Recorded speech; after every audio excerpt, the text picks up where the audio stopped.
Tokebase.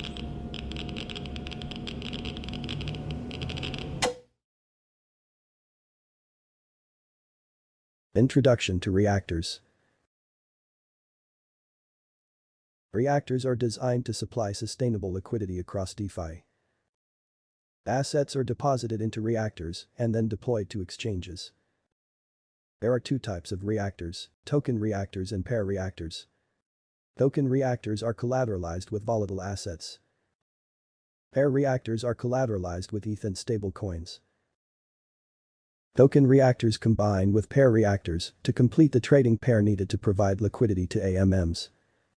Each reactor has two sides: liquidity providers and liquidity directors.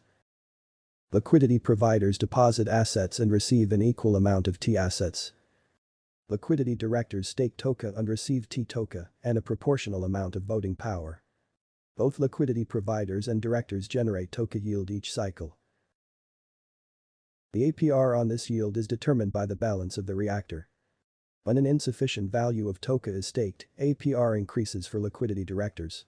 Likewise, when an insufficient value of assets are deposited, APR increases for liquidity providers. This incentivizes a balance of asset to TOKE. When a reactor is in perfect balance, yield is maximized on both sides. The liquidity provider's job is done after depositing assets into the reactor. But a liquidity director can utilize their voting power to determine what exchanges assets will be deployed to. Supported exchanges are currently Curve, Uniswap, SushiSwap and Balancer, with more being integrated in the future.